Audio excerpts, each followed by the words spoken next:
Hi hello नमस्कार सगळ्यांचं माझ्या चॅनलमध्ये सगळ्यांचं मनापासून स्वागत आहे. आणि फॅनचा थोडासा आवाज येतो आहे बरं का, कारण आपण आता काय नाही करू शकत आहे, कारण इतकं गरम जास्त होतं आहे आणि फॅन तर लावायला लागेल. तर आज मी ही साडी घेतली, माझ्या दुकानातली साडी ही, आणि मी असं विचार करत होती की माझ्या तोंडामध्ये फ्लॅश पडल्यागत काय असतोय. तर मग नंतर मला कळालं की तिथं लाईट लागलेली मोबाईलची, म्हणून म्हणजे फ्लॅश दिसत होता. तर मी आत्ता घातली साडी वगैरे, आणि त्याच्यानंतर ना आज आमच्या तांड्यात खेकडं, आणि खेकडं करायचं ना म्हणाले कंटाळा येतो, कारण रोज रोज तेच करायचं मला रोज असं काही असतं, मासं असतं तर मटण असतं, रोज रोज सारखं तेच करायचं म्हणाला मला जास्त वैताग येतो. त्यामुळं म्हटलं की आता खेकड्याची आमटी करायची, पण मी मिक्सरमधून नाही बारीक करणार आहे, ती नाग्या त्याच्या, आणि मग तशाच नाग्या ठेवणार आहे आणि तसंच करणार आहे, कारण मला एकदा उशीर पण झाला आणि गिऱ्हाईक येत होतं. त्यामुळं मग मी माझ्या ह्यानेच मी करत होते, आणि मोठ्या मोठ्या नाग्या तेवढ्या काढून ठेवल्यावर कारूला माझ्या, कारण ती करायचं होतं फक्त मिठामध्ये.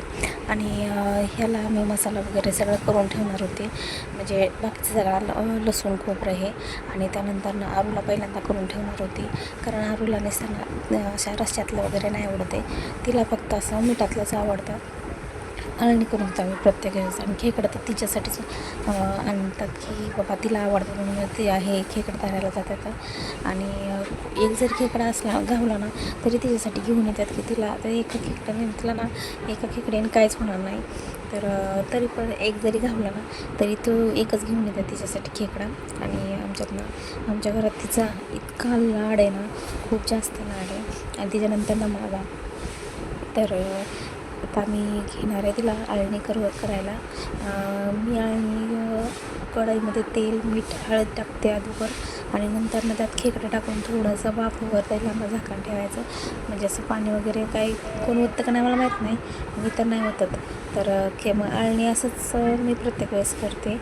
आणि आमटी खेकड्याची करते, पण त्याला काय करते, आधी मिक्सरमधून त्याच्या नांग्या बारीक करून घेते, त्याला गाळते, वरचं ते जे काय रफ असतं ना ते नाग्यांचं वरचं कातडं ते काढून घेते, आणि नंतर ना खालच्या राहिलेला गाळतो. आमटीत टाकला की खूप छान होते. मला तर आवडत नाही, मी कधी काय खाल्लेलं नाही, पण आमच्या घरच्यांना सगळ्यांना आवडते ती. तर म्हणजे डिलेवरीच्या टायमिंगला पण मी कधी खेकडं खाल्लं नाही, तर म्हणतात की खेकडं म्हणजे खाल्लेलं चांगलं असतं. तर मी तेव्हा पण कधी खेकडे खाल्लेलं नाही. तर मी आरू पडत होते तेव्हा मी खेकडे खाल्लेले. एक खेकडा खाऊ वाटलेला म्हणून मी काय केलं, खेकडा भाजला, आणि म्हणजे पकडीत खेकडा धरला, तो गॅसवर धरला आणि तीच पकड हातात धरली, त्यामुळे माझा ना पूर्ण पंजा भाजलेला. तेव्हापासून मला ना खाऊच वाटत नाही ती खेकडा. त्यासाठी मी कधी काय खेकडा खात नाही, पण कधीतरी. आणि परत एक कस्टमर आलं होतं, आणि त्यांना ना साड्या घरपोच पाहिजे होत्या, पेट्रोलचे पैसे निघतात बरं का, आणि त्यांना साड्या घरपोच पाहिजे होत्या, डेली यूजच्या साड्या, म्हणून मी ना 10-12 साड्या घेतल्या. आणि आत्ता निघाली, आभाळ पण खूप जास्त आले, 4 वाजल्यात बरं का.